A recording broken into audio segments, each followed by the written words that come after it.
L'édition spéciale continue sur BFM TV. Bonsoir à toutes et tous si vous nous rejoignez maintenant. On a eu en fin d'après-midi, c'est ce qu'ont dit ces avocats, Maître Ornelas Patafora et Randall Schwerdorfer, les aveux de Jonathan Daval. Il a avoué avoir tué son épouse Alexia, celle que l'on présentait comme la joggeuse. On avait retrouvé son corps dissimulé sous des branchages dans le bois des Moulins, près de Grès, à quelques kilomètres du couple, en Haute-Saône. Un corps en partie calciné. Nous allons bien sûr revenir sur ce qu'ont dit les avocats tout à l'heure, reparler de la personnalité du mari qui a donc avoué, et à 21h en direct sur BFM TV à partir de 21h, la conférence de la procureure en charge de ce dossier, la procureure de Besançon, donc aux alentours des 21h.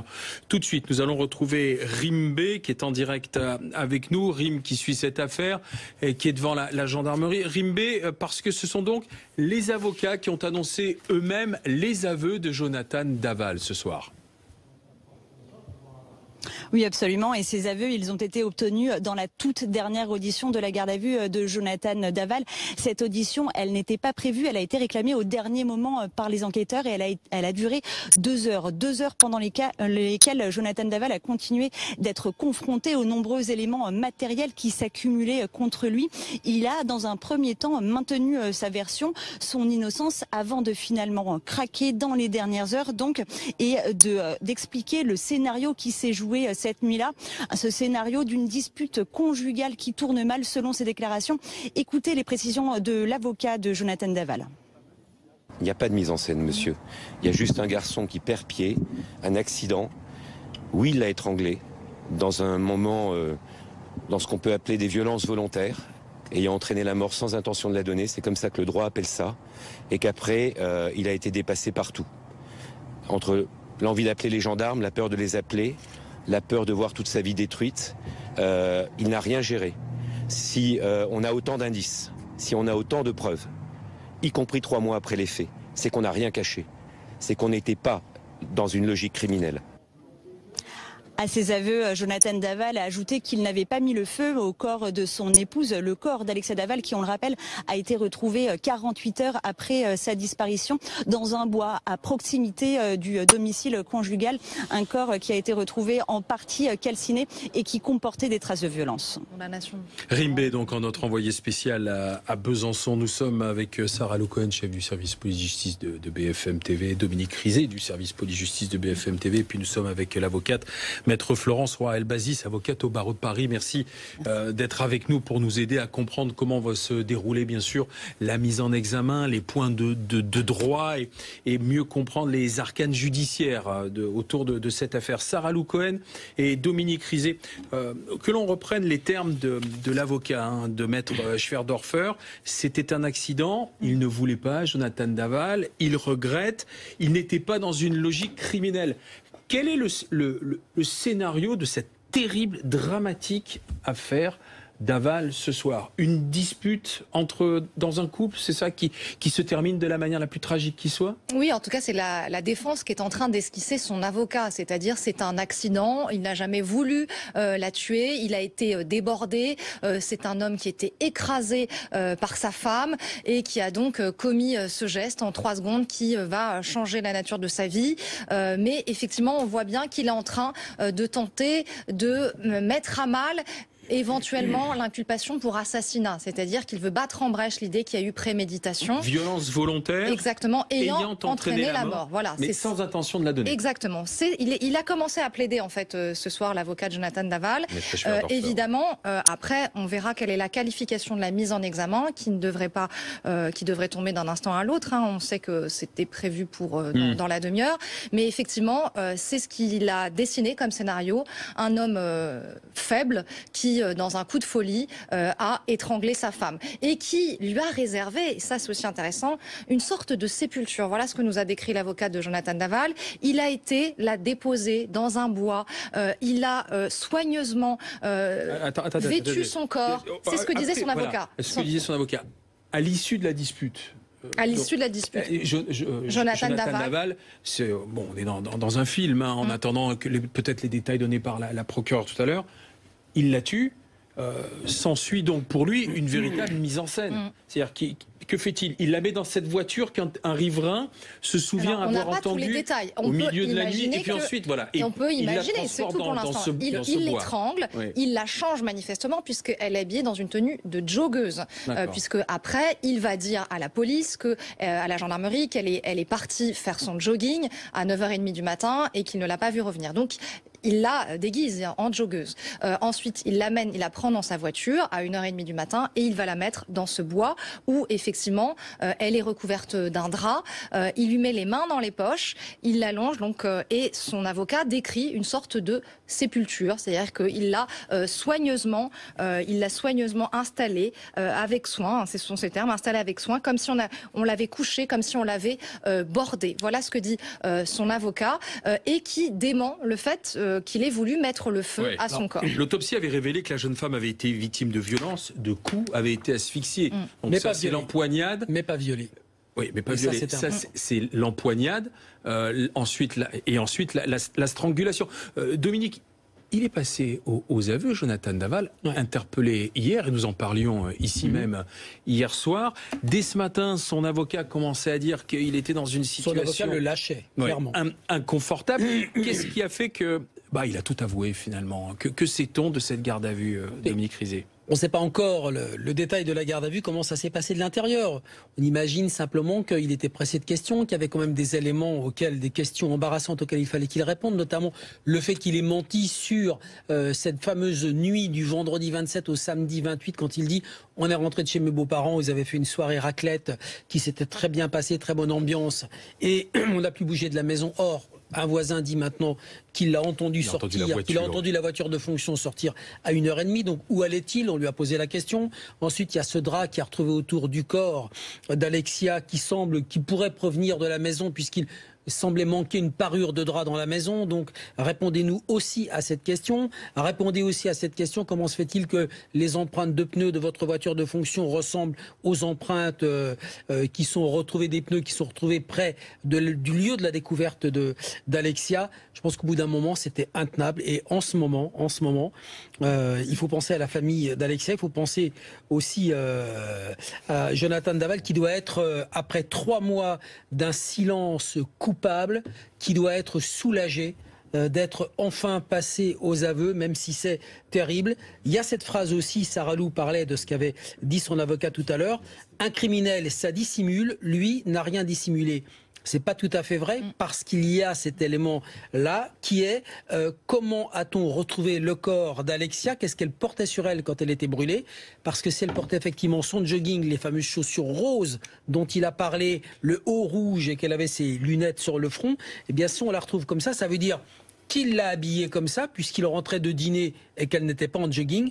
Donc s'il l'a habillée comme ça, c'est quand même, après avoir étranglé sa femme, perdu peut-être la raison, comme le dit son avocat, ça veut dire après un sacré sang-froid pour tout ce qui va suivre dans les heures qui suivront. Et bien sûr, on va en reparler, je vous le rappelle, en attendant la conférence de presse de la procureure tout à l'heure à 21h, et nous écouterons maître Jean-Marc Florent qui est en exclusivité sur BFM TV, qui est l'avocat des parents de la victime d'Alexia, a expliqué que les parents étaient dévastés et qu'ils ne comprenaient pas, parce qu'en plus, on a tous en tête ces images. On se souvient de Jonathan Daval participant à la Marche Blanche, prenant la parole, parlant de sa femme. On se souvient des larmes qui ruisselaient sur ses joues. Mais je voudrais vous demander, maître Rouas, est-ce qu'on est dans le cas d'une crise de couple et de violence conjugale ce soir? Alors écoutez, d'abord, moi je suis assez étonnée parce que on est en train déjà de faire le procès. On est déjà en audience alors que la garde à vue n'a même pas été levée. Alors, je ne veux pas m'immiscer dans la stratégie de défense de mon confrère. Je trouve ça... Il est allé très loin, votre confrère, vous trouvez? Trop loin? Écoutez, moi je considère que lorsque l'on est l'avocat de quelqu'un qui est soupçonné d'avoir commis des actes, on se doit à une certaine réserve. D'ailleurs, c'est le code pénal. Je ne comprends pas trop bien que ce confrère se soit exprimé dans ce sens. Je pense c'est lui qui nous a dit qu'il était passé aux aveux. Non, mais d'accord. Mais force au détail. Oui, mais ça me dérange. parce que on est en train du coup de faire un procès alors qu'en fait on est aux prémices de l'enquête. La garde à vue n'a pas été levée, ce monsieur n'a pas été mis en examen, on n'a même pas les réquisitions du parquet, on ne sait pas quelle est la prévention. Déjà on parle de coups et blessures ayant entraîné, j'ai entendu parler de préméditation, tout ça est extrêmement précoce. Voilà.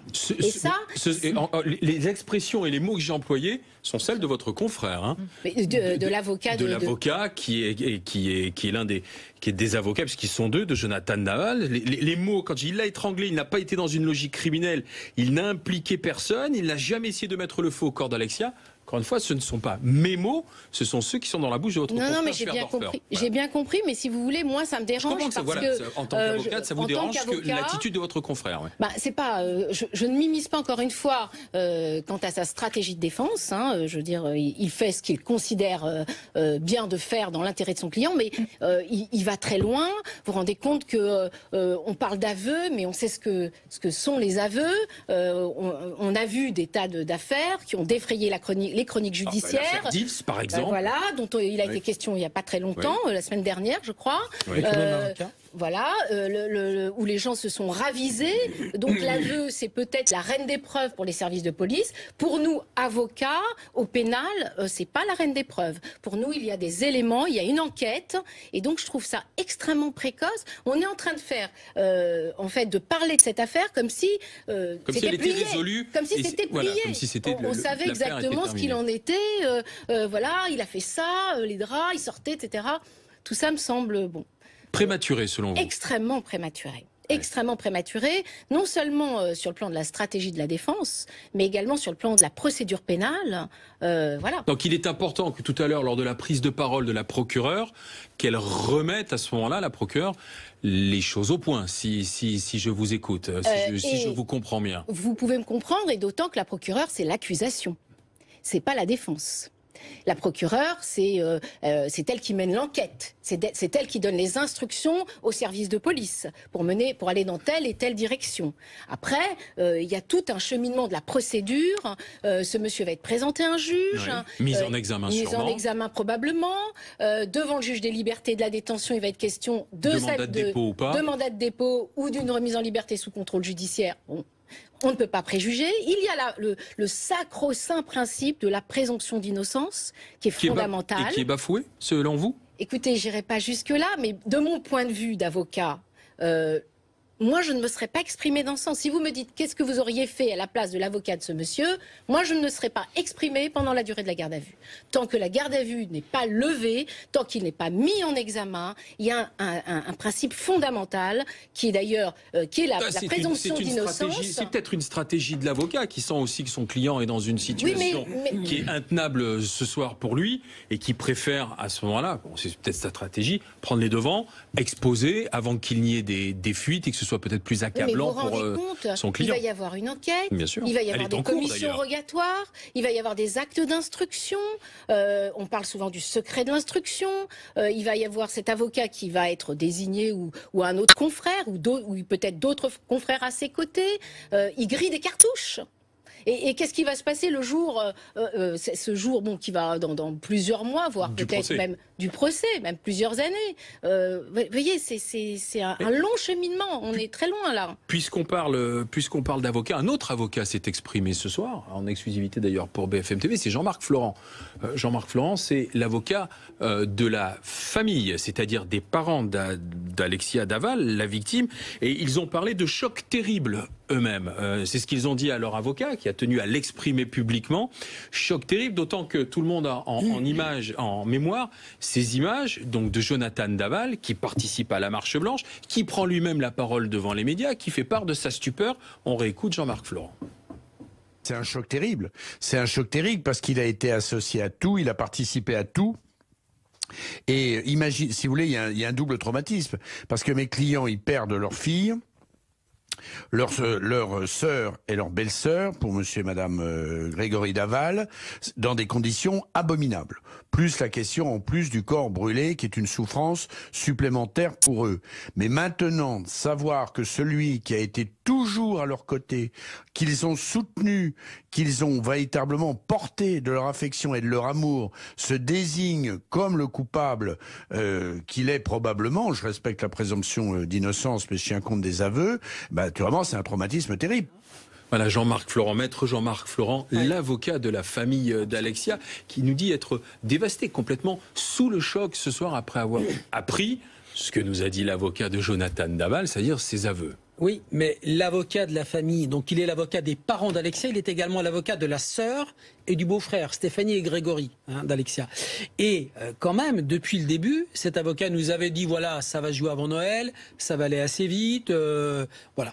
Mais vous observerez qu'il est l'avocat de la famille, de la sœur, du beau-frère, mais depuis le début, il n'est pas l'avocat de Jonathan. C'est quelqu'un d'autre qui défend Jonathan. Et lui, il a pris les parents, la sœur et le beau-frère, mais il n'a pas pris Jonathan. Donc peut-être que dès le début, il y avait une scission qui s'était créée avec des suspicions ou en tout cas des envies de défendre ou de ne pas défendre ou une idée que les choses pourraient peut-être évoluer dans ce sens-là ou dans un autre. Et on avait des indications quelque part dès le début de cette affaire. Ouais. Donc, ce qui explique ensuite la stratégie, enfin la stratégie un autre avocat de la pour famille, défendre voilà, Jonathan, maître Schwerdorfer, qui va être tout de suite l'avocat de Jonathan au moment même, au lendemain du jour où la famille d'Alexia désigne maître Florent. Eh bien, Jonathan Daval prend comme conseil maître Schwerdorfer. Vous nous disiez tout à l'heure, maître Roas, que la garde à vue n'est pas encore levée. C'est un fait. La parole du procureur, donc qui représente l'accusation, l'enquête, c'est un fait. Elle sera tout à l'heure publique aux alentours de 21h. Mais autre élément que nous a donné l'avocat de Jonathan Daval, c'est que son client, peu de temps après qu'il se soit confié et qu'il ait avoué, il est présumé innocent bien sûr, il est dévasté. Il a même, ce que nous disait son avocat, pensé au suicide. Il est dévasté.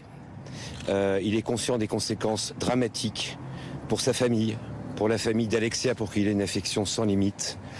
Il a eu des mots pour Alexia, des mots d'amour. De toute façon, il était au bout, qu'il fallait que ça sorte, qu'il fallait qu'il dise les choses, qu'il ne pouvait pas les garder pour lui. C'est un garçon qui a pensé au suicide, c'est un garçon qui a pensé à plein de choses, c'est un garçon qui ne savait plus comment faire. Entre l'homme et l'image, il est toujours difficile d'être à la hauteur d'une image, voilà. Il a essayé de l'être, d'être ce gendre parfait. Il n'a pas réussi. Voilà. Il a essayé d'être ce gendre parfait, il n'a pas réussi. On va parler bien sûr de la psychologie de Jonathan Daval et de la manière peut-être dont les enquêteurs ont mené l'interrogatoire de la garde à vue. Que s'est-il passé Alors, en fait, les gendarmes, depuis plusieurs années, depuis 2009, se sont inspirés d'une méthode canadienne qui s'appelle Progrès et qui consiste à laisser parler le plus longtemps possible le suspect lors de la garde à vue. D'abord, il commence à évoquer avec lui sa vie, sa famille, ses amis, ses passions. Dans un deuxième temps, il lui laisse raconter sa version des faits et après, il lui demande de plus en plus de détails. Et à partir du moment où le suspect donne des détails, il lève des incohérences, des invraisemblances et sortent leur carte maîtresse qui était là en l'occurrence la voiture qui est professionnelle, qui sort à 1h30 du matin, les draps. Et donc, à ce moment-là, il est pris dans un étau et il peut formuler des aveux. Donc, c'est une méthode qui a été formellement imaginée par les Canadiens, théorisée et dont les gendarmes français se sont inspirés et qui a été appliquée dans l'interrogatoire de Jonathan Daval et qui a mené à des aveux. Alors, sans aveux, il aurait pu néanmoins être mis en examen, mais évidemment, c'est un élément en plus dont disposent aujourd'hui les gendarmes. Oui, parce qu'il va falloir remonter tout le fil de la soirée, s'intéresser de près. Dans ces cas-là, l'avocat peut demander à avoir un psychologue pendant la garde à vue. Il peut y avoir une autre personne présente pour essayer de comprendre le profil du suspect ou pas, maître Roas. Alors, systématiquement, pendant la garde à vue, il y a un psychologue qui fait une sorte de petite expertise, de mini-expertise du gardé à vue. La demande de qui dans ces cas-là? Des services de police. D'accord. Voilà, et donc du parquet, puisque c'est le parquet qui donne les instructions, qui demande au service de police de mener tel ou tel. Mais il n'est pas présent pendant l'interrogatoire, si? Non. Non. Non, du tout. Le psychologue ou le psychiatre, souvent le psychiatre, non, ça se fait en tête à tête avec le gardé à vue. Et on a souvent dans le dossier de la garde à vue un mini rapport d'expertise, alors qui va évoluer là aussi, parce que pendant toute l'instruction, il va y avoir des experts psychiatres nommés, et peut-être même des contre-experts, peut-être même des collèges d'experts. Enfin, voilà, c'est pour ça que je disais tout à l'heure qu'à ce stade de l'enquête, c'est extrêmement précoce de savoir si ce monsieur a tel ou tel profil. Bien sûr qu'on l'utilisera, peut-être. Pourtant, vous dites, essayez de savoir quel est son type de profil, mais une fois de plus, il y a des éléments qui ont déjà été donnés ce soir.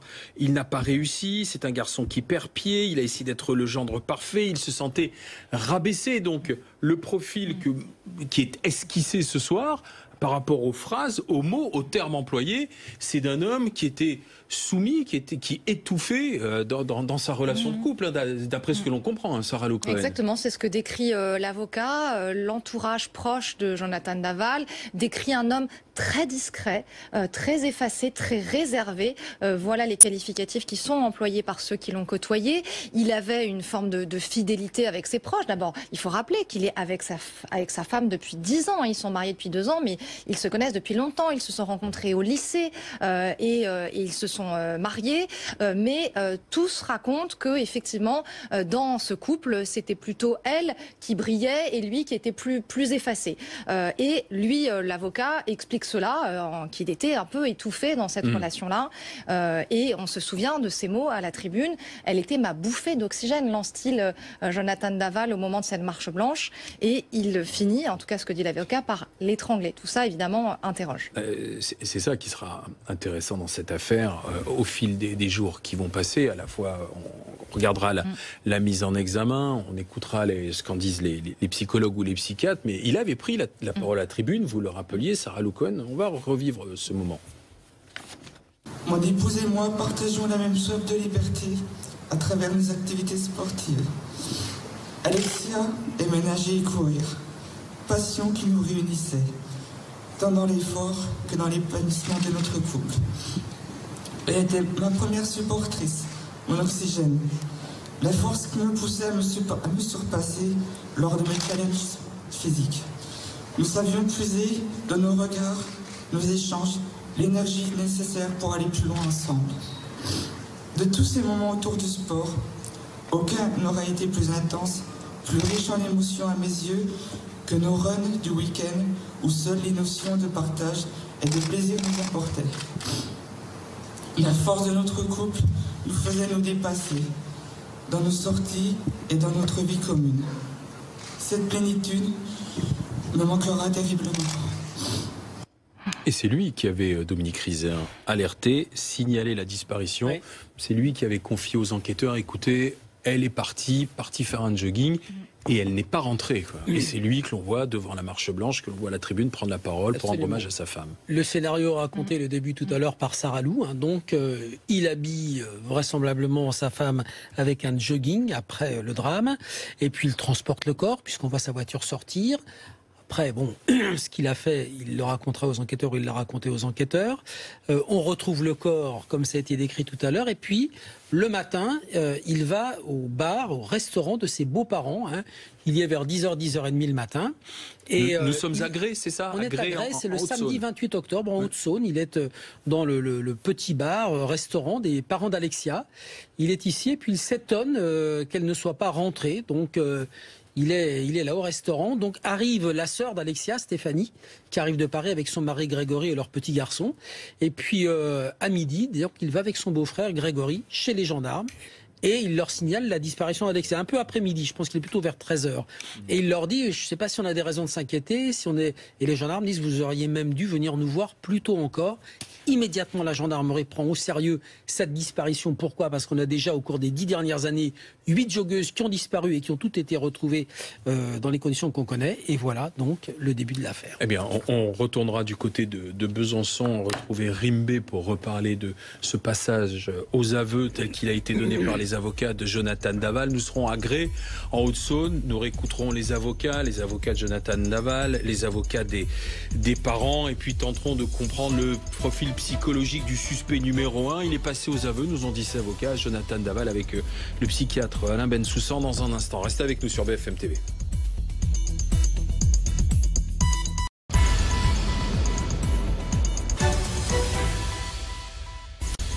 Alors, on reprend le fil de l'actualité, édition spéciale ce soir sur BFM TV, après les aveux de Jonathan Daval, tels qu'ils ont été révélés par ses avocats ce soir, en fin d'après-midi, tout à l'heure, lors d'une conférence de presse. Jonathan Daval, qui a avoué, d'après ses avocats, avoir tué son épouse Alexia. Le corps avait été retrouvé dissimulé sous les branchages, près de Gré, dans le bois des Moulins.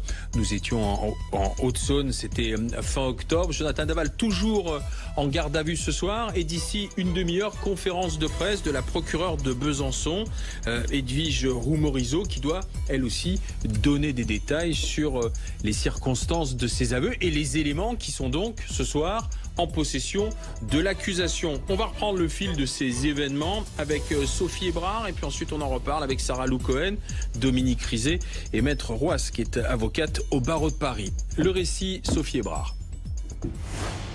Le pas lent, l'air grave, les deux avocats de Jonathan Daval avancent vers la presse. Leur client vient de passer aux aveux. Nous ne défendrons pas un meurtrier, nous ne défendrons pas un assassin. Nous défendrons un jeune garçon qui, dans une crise de couple, a effectivement, de façon accidentelle, occasionné la mort de son épouse. Selon ses avocats, il était à bout. Il avait même pensé au suicide car il ne pouvait plus garder pour lui ce qu'il avait fait à son épouse. Oui, il l'a étranglée dans ce qu'on peut appeler des violences volontaires, ayant entraîné la mort sans intention de la donner. C'est comme ça que le droit appelle ça. Et qu'après, il a été dépassé partout. Et pour son avocat, il n'était pas dans une logique criminelle. Jonathan Daval le dit fermement, il n'a jamais essayé de mettre le feu au corps d'Alexia. Nous n'avons pas d'explication sur ce point. Pourtant, le corps partiellement brûlé d'Alexia est retrouvé le 30 octobre dernier dans ce bois, dissimulé derrière des branchages. 2 jours avant, c'est son mari qui alerte la police, expliquant que sa femme est partie courir mais qu'elle n'est pas revenue. Pour l'avocat de la famille de la jeune femme, il manque des éléments. À quelle heure? Comment? Où, ça je ne le sais absolument pas, qui a transporté son corps et pourquoi ensuite la personne n'a pas été se rendre au service de police et a joué cette comédie, si comédie il y a. Je crois qu'il y a encore aujourd'hui beaucoup d'éléments qui nous échappent, donc il y a des éléments de poser, mais je crois qu'il faut encore garder un petit peu de prudence. L'autopsie avait révélé que la jeune femme a été victime de violences, de coups et a été asphyxiée. Nous allons à Besançon où Jonathan Daval a été placé en garde à vue, où il a donc avoué selon ses avocats retrouver Rimbé en direct pour BFM TV. Besançon aura lieu la conférence de presse de la procureure dans une demi-heure. Maintenant, Rimbé, c'est les aveux d'un homme fragile ayant perdu pied. C'est ce qu'ont dit ses avocats ce soir. Oui, absolument. D'ailleurs, l'un de ces 2 avocats a pris très rapidement la parole après les aveux de son client pour dresser le portrait d'un homme dévasté, d'un homme à bout et qui devait passer aux aveux. Pour expliquer aussi que Jonathan Daval a été dépassé, qu'il n'a jamais eu l'intention de tuer son épouse, que leur vie de couple n'était pas simple, qu'il se sentait rabaissé, écrasé et puis qu'il y a eu une crise de trop, cette dispute conjugale qui finit par déraper. Écoutez les précisions de son avocat. Il va être jugé pour 3-4 secondes de sa vie, ce garçon. C'est pas un mauvais homme. C'est un type formidable. Il a une grande sensibilité, il est d'une grande fragilité, il est d'une grande émotivité. Quelques secondes dans sa vie, effectivement, il a eu un accès de violence. Et cet accès de violence a eu une fin dramatique. Il y a quelques instants, Jonathan Daval est arrivé ici au palais de justice de Besançon où nous nous trouvons. Il est en ce moment dans le bureau d'un juge en vue de sa mise en examen. Après, je vous le rappelle, être passé aux aveux, c'était devant les enquêteurs il y a environ 2 heures. Rimbé en direct de Besançon, donc devant le palais de justice. Je vais me retourner vers vous, Maître Roas. Dans ces cas-là, sous quel régime est-il entendu? Ce n'est plus la garde à vue, il est en face de la procureure. Que se passe-t-il dans ces cas-là? Là, d'abord, il est déféré, donc il va être entendu par le juge d'instruction et mis en examen très probablement. Et puis ensuite, il va rencontrer le juge des libertés et de la détention. toujours assisté de son avocat, hein, bien entendu, et il va y avoir ce qu'on appelle un débat contradictoire devant le juge des libertés et de la détention pour discuter soit de son mandat de dépôt, soit éventuellement d'un contrôle judiciaire. Voilà. Ouais. Et dans ces cas-là, quand il y a le débat contradictoire, on reparle des faits, on revient sur ce qui s'est passé, ou on est strictement d'un point de vue légal et de procédure dans ces cas-là. On est sur les faits, bien sûr, on est sur les faits. Tant devant le juge d'instruction pour la mise en examen, bien entendu, que devant le juge des libertés et de la détention pour ce qui concerne son placement en détention ou sa remise en liberté. C'est par rapport à la dangerosité de l'accusé, ou c'est simplement par rapport aux faits qui lui sont reprochés? Alors il y a une conjonction d'éléments. Vous parlez de la remise en liberté ou bien du mandat de dépôt.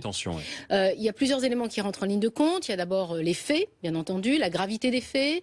La possibilité qu'il y ait concertation entre d'autres complices, avec des complices éventuels, des pressions sur les témoins, le cas échéant. Donc voilà, il y a, si vous voulez, le trouble à l'ordre public. Il y a un certain nombre d'éléments qui concourent au placement en détention. Donc ces éléments que je viens d'énumérer, c'est-à-dire trouble à l'ordre public, pression sur les témoins, concertation avec d'éventuels complices et bien entendu la gravité des faits.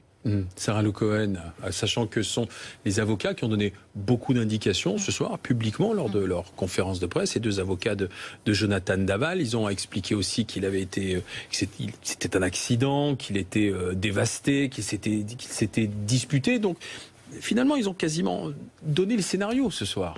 Oui, un scénario. Ils ont aussi esquissé la défense qui sera la leur, c'est-à-dire d'un homme qui se sentait humilié par sa femme, qui se sentait rabaissé et qui, dans un geste de colère, une crise de couple, a d'une façon accidentelle occasionné la mort de son épouse. Ça va être ça la ligne de défense des avocats, c'est de dire il n'y a eu aucun moment préméditation. On sait que là on est dans le cadre d'une information judiciaire ouverte pour assassinat. Ils vont tenter de battre en brèche la qualification d'assassinat, la préméditation, et donc dire que jamais il n'a eu l'intention de donner la mort à son épouse.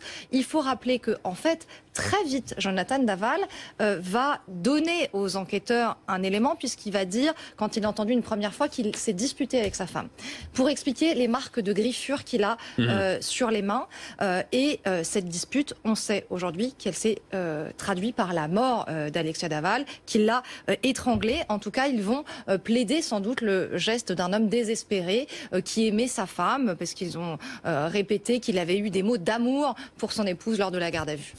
Et on se souvient, parce que on voit les images de Jonathan Daval prenant la parole publiquement, avertissant d'abord lui-même de la disparition de sa femme, les enquêteurs, et puis ensuite, on l'a vu, le visage tordu de douleur lors de la marche blanche, lors des obsèques et autres. Sa belle famille est une famille intelligente, est une famille digne. On l'a vu depuis le départ. Ce sont des gens qui n'ont pas vociféré. Ce sont des gens qui sont vraiment restés dans une extrême dignité.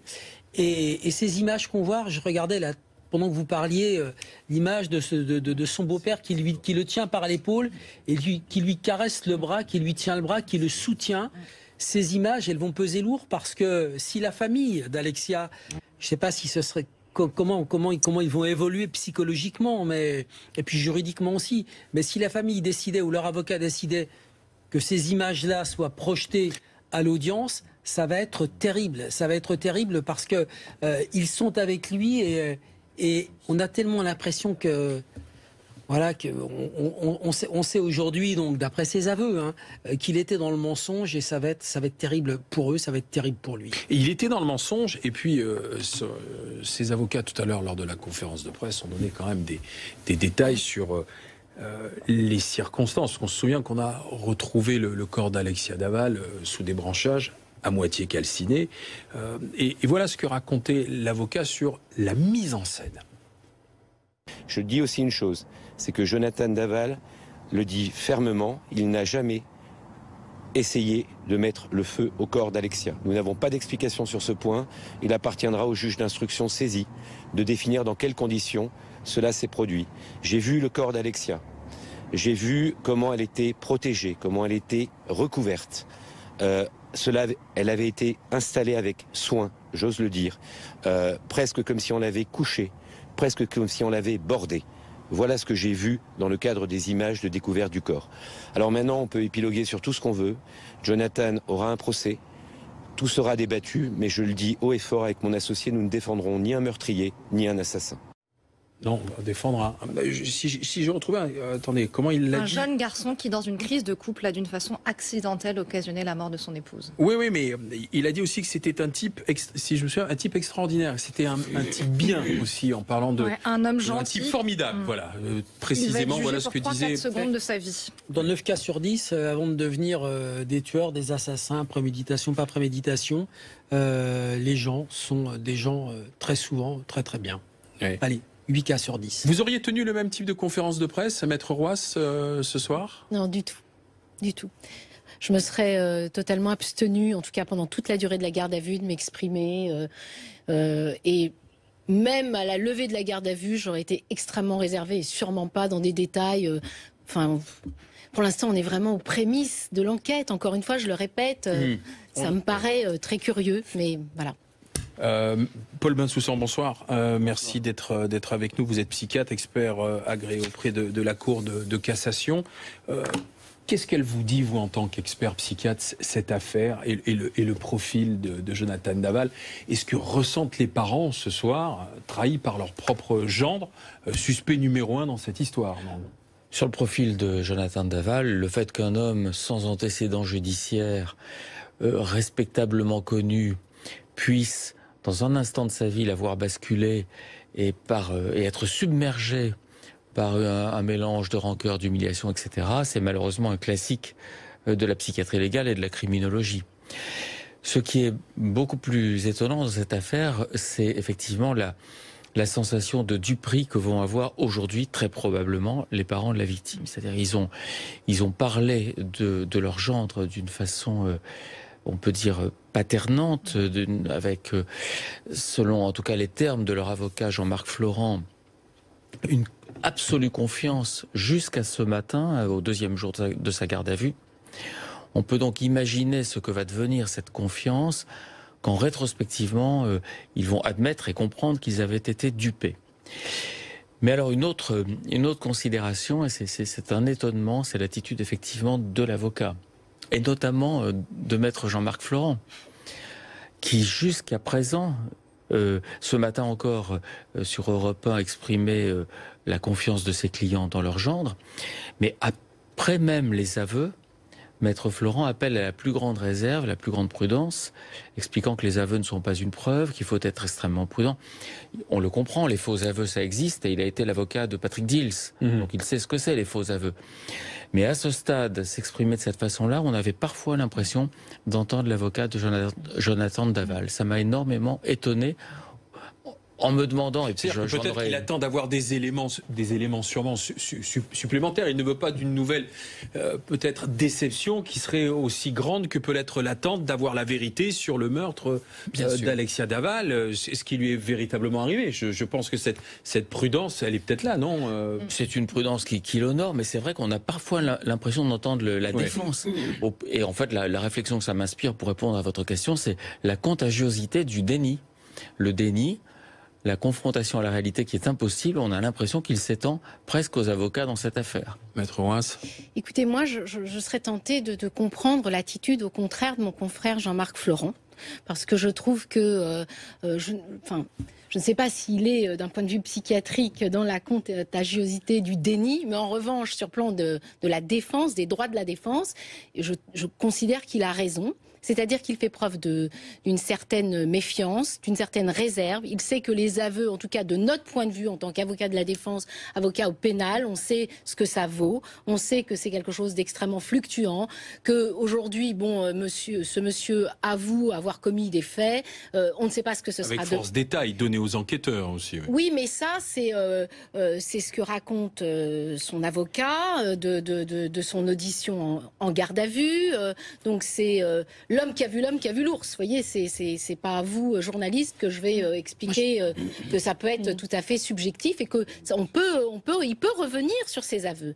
L'aveu, on l'a vu dans moult affaires qui ont défrayé la chronique. On le disait tout à l'heure. Mais en même temps, Maître Florent, ce matin, il est constant et il porte la parole de ses clients, encore une fois, qui sont les beaux-parents de Jonathan Daval, qui sont la sœur d'Alexia, le beau-frère d'Alexia, Grégory. Donc ils portent leur parole et jusqu'ici, ses parents et toute la famille d'Alexia soutiennent Jonathan et font partie de ceux qui lui accordaient toute leur confiance. Donc ce matin, quand il parle, Jean-Marc Florent, il est dans ce discours-là. Ce qui va être intéressant, c'est de voir comment ça va évoluer dans les 48 heures qui viennent. Parce que ce soir, c'est un séisme, un second séisme dans la famille d'Alexia. Vous imaginez aussi le choc à Grès, là où vivait le couple, là où vivent les parents. C'est vraiment le berceau de la famille. Et c'est Johanna Giglia, qui est en direct pour nous, pour BFM TV, à Grès, avec, on imagine, ce soir, l'émotion qui peut étreindre cette commune et tout cet environnement, Johanna. Absolument, c'est le choc pour tous les habitants avec qui nous avons discuté depuis qu'ils ont appris que Jonathan Daval était passé aux aveux. Et cette nouvelle, elle est d'autant plus difficile à comprendre que ce technicien informatique de 34 ans est décrit comme étant un jeune homme calme, timide, discret, sans histoire. Alors nous nous sommes rendus dans la commune de Velay, dans le quartier pavillonnaire où Jonathan Daval a grandi avec sa famille. C'est un quartier très calme et la plupart des habitants, des voisins que nous avons rencontrés sont très émus. C'est la stupéfaction, comme une des voisines de sa maman qui nous a dit qu'elle le connaissait depuis qu'il était bébé. Elle n'arrive pas ce soir à accepter cette nouvelle. Un autre voisin avec qui nous avons échangé et qui connaît Jonathan Daval depuis ses 8 ans et qui a également été à l'école avec lui nous dit qu'il qualifie ce geste d'inqualifiable, d'impardonnable. Nous avons également rencontré le maire de la commune de Velay qui connaît extrêmement bien Jonathan Daval ainsi que sa famille. Et pour lui, il va falloir du temps avant que la commune s'en remette. Et pour lui, le réveil va être très très difficile demain matin. Et la famille de Jonathan Daval, qui l'a soutenu jusqu'au bout et qui a cru à son innocence, il ne souhaite pas pour l'instant s'exprimer à ce sujet. Il a vraiment pas voulu mettre le feu. Johanna Giglia en direct de Cré pour BFM TV. Dans les aveux tels que nous les ont donnés les avocats de Jonathan Daval, il dit, et ce sont les mots de maître Randall Schwerdorfer, il l'a étranglé, il n'a pas été dans une logique criminelle, il n'a jamais essayé de mettre le feu au corps d'Alexia. Or, les enquêteurs ont retrouvé un corps qui était en partie calciné. Maître Paul Bensoussan, le suspect numéro 1, peut-il avoir complètement occulté à ce moment-là ce qui s'est passé, Paul Bensoussan? Alors l'amnésie traumatique, c'est-à-dire des trous de mémoire, des lacunes dans la mémoire qui accompagnent ou qui suivent un traumatisme d'une très grande intensité, ça existe. Mais c'est une amnésie lacunaire. Ce sont des pointillés qui n'arrivent pas à faire un tout. C'est-à-dire le sujet oublie des séquences d'événements. Il me paraît, pour être extrêmement prudent, puisqu'on parle de prudence sur ce plateau, hautement improbable que l'amnésie aille jusqu'à l'occultation complètement de l'incendie volontaire d'un corps. Donc, écoutons avec respect son avocat qui dit qu'il n'a pas voulu mettre le feu, mais alors que s'est-il passé? Mais seul son client le sait, mais l'amnésie traumatique ne peut pas expliquer un tel blanc dans la mémoire. Alors ça, c'est peut-être sont des détails ou ce sont des faits que nous donnera peut-être ce soir la procureure dans sa conférence de presse. Qu'est-ce qu'on doit attendre de la procureure ce soir, Sarah Loukouen? Alors, c'est difficile parce que les avocats lui ont un peu coupé l'herbe sous le pied en donnant beaucoup de détails. C'est étonnant d'ailleurs que les avocats aient parlé avant la procureure d'ailleurs. Oui, mais tout est un peu étonnant, je dois dire, dans cette histoire. C'est vrai que les avocats ont abondamment parlé pendant la garde à vue. Après, la procureure va d'abord donner le chef de la mise en examen. D'abord, elle va formellement dire qu'il a été mis en examen et pour quel chef. Donc on va quand même avoir cette information-là. Et peut-être qu'elle va revenir sur le récit de cette soirée, parce que là-dessus, son avocat n'a pas voulu donner des détails sur la façon dont il l'avait étranglé, à quel moment, à quelle heure.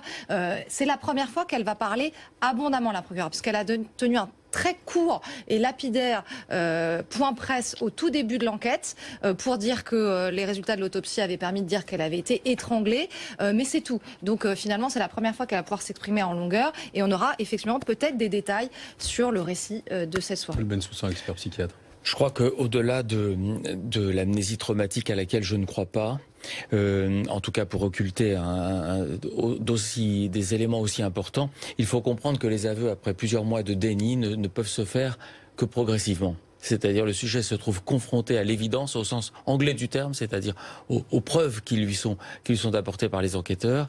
Il avoue, mais il avoue avec l'immaturité qu'on croit deviner chez cette personnalité. Il avoue ce qu'il est capable d'avouer aujourd'hui. Je pense que effectivement, dans les heures et les jours qui viennent, très probablement le discours va s'enrichir.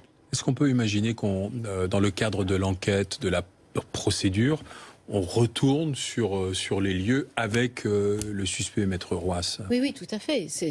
Bien sûr qu'il y aura reconstitution, bien entendu. Ça fait partie de l'enquête dans le cadre de l'instruction. Donc c'est pour ça que tout cela est extrêmement précoce. Et ça va être un moment essentiel, important de l'instruction, oui, parce que on va savoir comment il a déplacé le corps. On va savoir s'il était seul, on va savoir comment il a procédé, on va lui demander comment se fait-il que le corps a pu pousser. Et peut-être que les gendarmes, les enquêteurs, on n'a pas encore cet élément, mais savent qu'il a transporté de l'essence dans sa voiture. On va peut-être trouver des traces de carburant à l'intérieur de sa voiture de fonction. Tout ça va peut-être nous être révélé tout à l'heure par la procureure de la République, ou alors on le saura plus tard au cours de l'instruction. C'est vrai que la reconstitution, c'est un moment capital, c'est un moment clé d'une affaire judiciaire. C'est-à-dire, puisque là on a les aveux tels que les avocats nous les ont présentés tout à l'heure en fin d'après-midi. Maintenant, ce qu'il faut savoir, c'est ce qui est de l'ordre aussi de la preuve matérielle, reconnue à ce moment-là par éventuellement Jonathan Daval. Alors, vous insistez, Eric. Non, c'est simplement, j'essaie, pour ceux qui nous regardent, de nous mettre à la fois dans le bureau des enquêteurs, à la fois dans le bureau du juge d'instruction, et de ce que peut dire ensuite le procureur, fort des éléments qu'il aura rassemblés. Voilà. Non, mais vous savez, en fait, il y a eu ces 48 heures quasiment de garde à vue, pendant lesquelles ce monsieur a été entendu. On est sur des aveux présentés par les avocats, pour le moment on en est là. Oui, mais ce sont les avocats qui ont raconté que monsieur avait reconnu des faits, certains faits, une partie des faits, etc. Reconnu l'avoir étranglé et que c'était un accident. C'est ce qu'il a dit, lui. Voilà. D'accord. Voilà. Dans la bouche des avocats. Maintenant, on n'a pas les PV d'audition, on ne sait rien. D'ailleurs, lorsque l'avocat de monsieur Duval a assisté son client, il n'avait lui-même pas le dossier d'enquête. Vous savez que nous n'avons pas le droit d'avoir le dossier d'enquête. Nous arrivons sur les lieux de la garde à vue pour assister à un gardé à vue et nous n'avons absolument pas connaissance du dossier. Donc lui, en fait, il est venu faire un compte rendu il a fait des points presse sur les auditions auxquelles il assistait, si j'ai bien compris. Juste pour corriger un peu, il est partie civile en fait au départ. Jonathan Daval. Donc il a accès, son avocat a accès à la procédure. Seulement l'habileté des enquêteurs, c'est de n'avoir rien mis dans le dossier pour ne pas mettre la puce à l'oreille de Jonathan Daval. Et éléments supplémentaires donc à venir avec la conférence de presse de la procureure de Besançon que vous pourrez vivre en direct sur BFM TV suite aux aveux de Jonathan Daval. Il a reconnu avoir tué son épouse, mais il a dit que c'était un accident selon ses avocats. Restez sur BFM TV.